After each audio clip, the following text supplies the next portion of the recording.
Alberto Borea.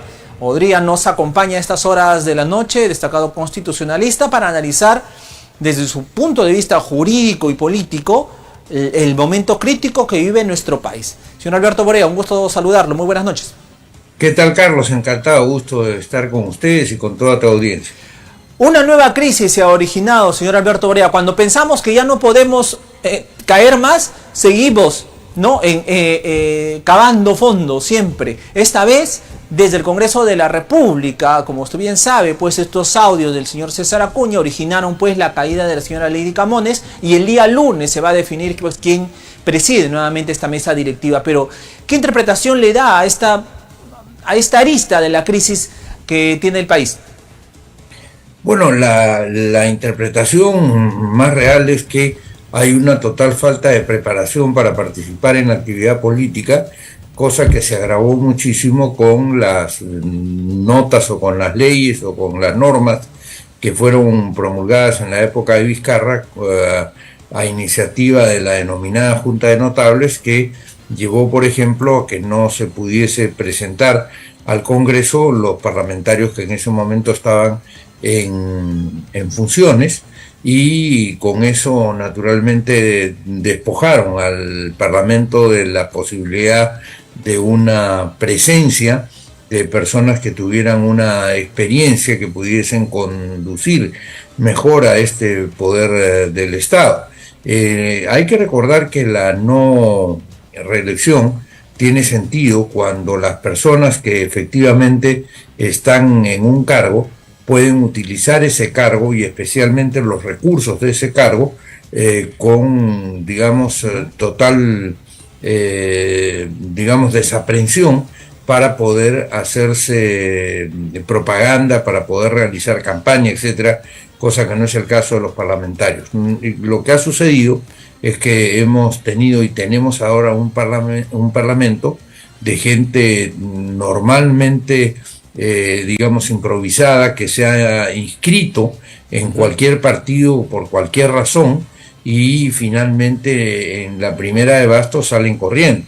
O sea, nosotros tenemos gente que incluso la podemos entender como preparada desde el punto de vista personal o algo preparada desde el punto de vista personal, pero que a la hora de participar en el proceso político ya no tienen esa preparación, en ese campo falla. En todo caso, sacrificaron en el propio partido del ciudadano Acuña, tú tienes que la doctora Echaí, sin ninguna duda, digamos, es una persona preparada en materia jurídica, ha sido una fiscal, en fin, y el general Quiabra seguramente ha sido muy preparado en el tema de armas, pero decir ahora que no sabía con quién estaba tratando cuando estaba con el ciudadano Acuña, y cómo un partido sin ningún tipo de norte ideológico o de sustento doctrinario puede llevar adelante un país y que sale por una cuestión de conciencia, te dice a las claras pues cómo han sido estas últimas elecciones, ¿no? Claro que sí. Finalmente entonces sacrificaron a Lady Camones tras la revelación de estos audios. Sin embargo, o sea, ya la sanción política está dada, mal que bien ya se dio. El día lunes se decide la suerte también del Congreso, pero desde el otro campo ya político electoral, el señor César Acuña y todos los voceros que está sacando en estos momentos, varios voceros, increíble, pues están manifestando de que allí no hay nada ilegal, que no hay absolutamente nada ilegal. Pero bueno, todos hemos escuchado y de manera clara, o sea, acá no hay que, pues que no se escucha bien el audio, ahí se escucha claramente que el señor César Acuña le da órdenes a la señora Lady Camones, entonces presidenta del Congreso, que saquen una ley, en este caso de Alto Trujillo, para convertirlo en distrito, y porque eso lo iba a favorecer en votos, por lo tanto en su candidatura al gobierno regional de La Libertad. Solo ese extracto ya de por sí es mínimamente cuestionable, pero también pues linda perfectamente con una investigación que ya está llevando el Ministerio Público adelante. De ahí a que cómo vaya a decir el Ministerio Público, pero ya de por sí es criticable. ¿Qué análisis le da a usted? Yo lo veo criticable desde un punto de vista político, pero no lo veo verdaderamente delictual. Fíjate tú, ponte tú en el caso de Cerrón, o ponte tú en el caso de Castillo, ponte tú en el caso de Bermejo, ponte tú en el caso de todas estas personas que están en posiciones extremas. ¿No crees que cuando calculan en que dan bonos o que regalan cosas, están pensando esto me va a favorecer a mí o digamos esto de alguna manera va a tener algún beneficio sobre mi gestión? O sea, esa es una cuestión, digamos, que naturalmente no puede ser el norte de quienes están en la actividad política, porque el norte de quienes están en la actividad política debe de ser que el conjunto, que la sociedad marche mejor. Pero digamos, a lo largo del tiempo tampoco es una cuestión de decir, digamos, por esta razón estamos en una circunstancia en que hay que cortarle la cabeza a fulano o a sutano. O sea, digamos, Acuña es un personaje muy cuestionado, yo mismo lo cuestiono constante y permanentemente, precisamente porque utiliza fundamentalmente como arma de consolidación de una organización política el dinero, cosa que además ya lo conocemos, y el interés personal que él tiene sobre la marcha de la actividad política. Y es así como él junta a las personas a las cuales reúne al interior de su partido. Todos los que están en su partido, no diré todos porque eso es una exageración, pero casi todos los que están en su partido tienen algún tipo de interés que no solamente es un interés nacional, o te diría que no principalmente es un interés nacional, sino es un interés de cómo llegar a una determinada posición. No tienes tú, hay un pensamiento socialdemócrata, un pensamiento social cristiano, un pensamiento liberal, un pensamiento socialista, no tienes ningún tipo de pensamiento, en realidad lo único que tienes es el interés de estar en el poder, ¿no? Y eso verdaderamente choca, colide con aquello que, digamos, decía Max Weber, en la política hay dos tipos de personas que están en ella, los que viven de la política y los que viven para la política.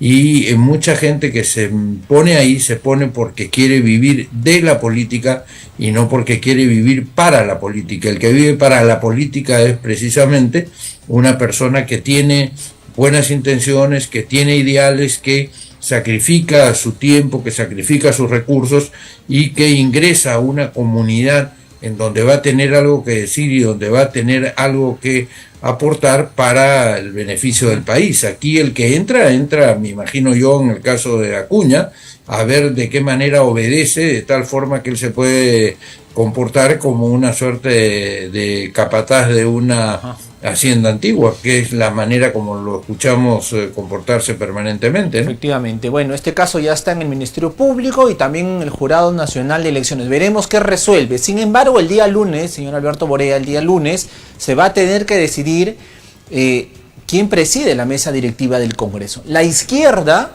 ya tiene sus candidatos, se habla de Vladimir Cerrón, se habla de Bermejo, en fin, o sea, ya tiene sus candidatos. La oposición, la que se llama oposición, también está ahí deshojando margaritas. ¿A quién proponen? Va a ser una decisión trascendental para el país quién finalmente se queda como titular del Parlamento, porque todo lo que pueda desencadenarse en las próximas semanas en el país, señor Borea. Efectivamente, tienes razón. Sería absolutamente trágico que junto con tener, digamos, de la manera como tuvieron el Poder Ejecutivo con solo 10% de los votos del país, como lo hemos recordado en tu programa una cantidad de veces, hoy día en razón de este tipo de carambolas, digamos, fortuitas, publicitarias, o de la propia torpeza de los autores, de los actores del proceso, termine, digamos, también haciéndose del poder legislativo, cuando justamente lo que el país necesita es, digamos, un contrapeso firme para evitar que el ciudadano Castillo siga haciendo la cantidad de trapacerías y la cantidad de dislates que comete, ¿no? No solamente desde el punto de vista de la falta de competencia para gobernar una nación o para poder conducir un país, sino también desde la propia falta de ética. Nosotros hemos sostenido que el ciudadano Castillo hace tiempo pasó ya la barrera de la incapacidad moral permanente, ¿no? Permanente porque permanentemente se están descubriendo cosas que él vino haciendo y sigue realizando, digamos, que lo ponen en una circunstancia en que a cualquier otra persona que no tuviese el fuero presidencial ya le hubiese, digamos, significado algún tipo de sanción, ¿no? Seria, ¿no? Correcto, pero parece contradictorio todo esto porque se pedía la renuncia de Castillo, se pedía la vacancia de Castillo, sin embargo terminó yéndose la presidenta del Congreso. Y por el otro lado Castillo comienza a fortalecerse, ¿no? Comienza a ganar ciertos adeptos. Yo ahí tengo una opinión diferente, Carlos. O sea, yo no creo que Castillo comience a fortalecerse. Yo lo que entiendo es que hay un momento de confusión. Mira tú lo que ha sucedido en Chile, que es un tema tan interesante. El país, digamos, a pesar de toda la retórica y a pesar de toda la propaganda comunista y filocomunista y la repartición de recursos desde el propio poder y todo lo que se ha hecho en el país del sur, cuando se plantean ya los temas en serio, la sociedad responde de una manera diferente, ¿no? O sea, ese tipo de extremos que lo que llevan es a una confrontación permanente entre peruanos es algo que, o entre gente de una misma nacionalidad, en el caso de los chilenos, es lo que lleva al final a la gente a reflexionar, y entonces todos en el Perú nos tenemos que poner a pensar si es que lo que queremos es que cada vez que alguien salga recurra a, digamos, a conflictos de todo tipo, de ricos contra pobres, de provincianos contra capitalinos, de los de la costa contra la sierra, en fin, de todo tipo, y raciales también, ¿no es verdad? Desconociendo precisamente que la inmensa riqueza del país y la inmensa potencialidad está justamente en su constante y continuo mestizaje, no solamente de españoles y de indios que fueron posiblemente, o de incas que fueron en el origen, sino fundamentalmente de gente de todas las nacionalidades y razas del mundo, como sucedió con los chinos, con los morenos, con los negros, con, en fin, todo tipo de razas. Nosotros somos una mezcla que, como dijo pues Ricardo Palma con mucha gracia, el que no tiene de inga tiene de mandinga. Aquí no existen razas puras, y apelar a la raza, que es un concepto que además ya Hermann Heller, que es uno de los grandes tratadistas de la teoría del Estado de comienzos del siglo XX, señalaba, es absurdo estar hablando hasta hoy del tema racial, porque ya a comienzos del siglo XX nadie podía sostener siquiera que había razas puras, cosa que después sostuvo Hitler. Hoy día es menos posible, y mucho menos posible en el Perú. Cuando tú empiezas a generar discursos de odio, lo único que haces es destrozar un país, es decir, generar efectivamente una mala querencia. Mira cómo en Chile, no obstante que le ofrecieron a las comunidades que iban a tener X parlamentarios, etcétera, todo lo demás, los lugares donde menos votos sacó su proyecto de constitución fue precisamente esos donde supuestamente debía de ganar por gran cantidad de menos recursos, efectivamente, votos, ¿no? Efectivamente. Claro, este discurso de divisionismo es el discurso que utilizan este tipo de gobiernos, ¿no? Es típico, ¿no? Pero en fin, para terminar, señor Alberto Borea, ¿qué perfil tiene que tener el nuevo presidente o presidenta del Congreso? Hay que recordar que esta censura se da después de 20 años con Marta Hildebrand, pero ahí encontramos un Valentín Paniagua, que asumió la presidencia y luego el Congreso y luego la presidencia del Perú. Pero las condiciones que tenemos son totalmente distintas. ¿Habrá un Valentín Paniagua? No lo creo, pero alguien que tenga al menos el criterio para poder lograr una transición democrática y lo menos traumante para los peruanos. Esperamos que sí, esperamos que Dios ilumine a los parlamentarios, aunque sea, digamos, por un golpe de suerte o por lo que fuere, es decir, por un llamado de él, terminen votando por una de las personas que, aunque no tenga una preparación política, porque veo que las que están ahí no tienen ciertamente preparación política, o los que están tratando de adquirirla son todavía personas que están en el proceso, especialmente los más jóvenes.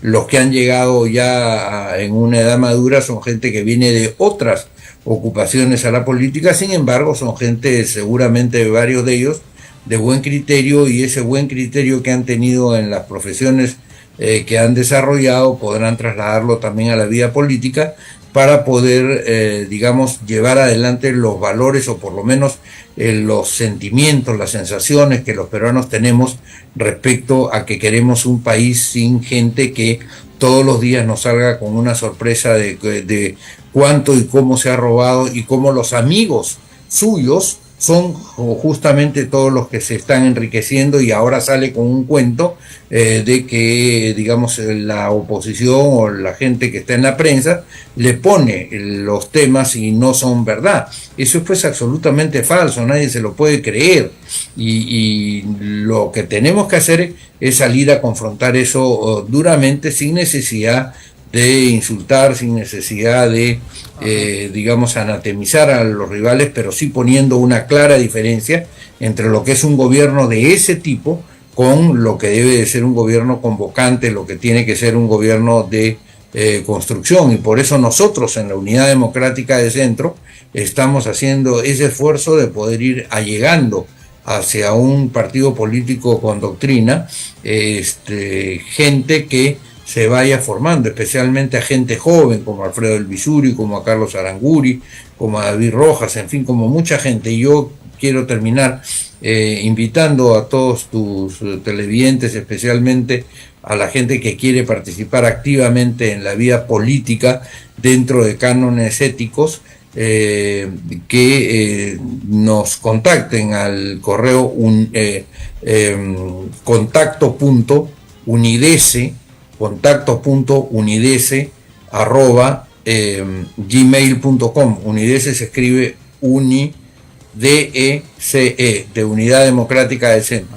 Contacto.unidece@gmail.com, y nos den sus posibilidades, nos manifiesten su deseo de querer trabajar en hacer de verdad partidos políticos en el Perú, y nosotros encantados estaremos en contacto con ellos. Quedó demostrado que los extremos son malos. La extrema derecha, la extrema izquierda, finalmente no han cumplido su papel como debieran. Así que tal vez el centro sea el equilibrio. Señor Alberto Borea, le agradezco muchísimo. Muy buenas noches. Gracias a ti, Carlos. Muy gentil como siempre. Un abrazo fuerte. Alberto Borea Odría estuvo con nosotros, destacado constitucionalista, político peruano también, pues intentando también seguir bregando por el país, ¿no? Como tenemos que hacer, no hay que perder las esperanzas.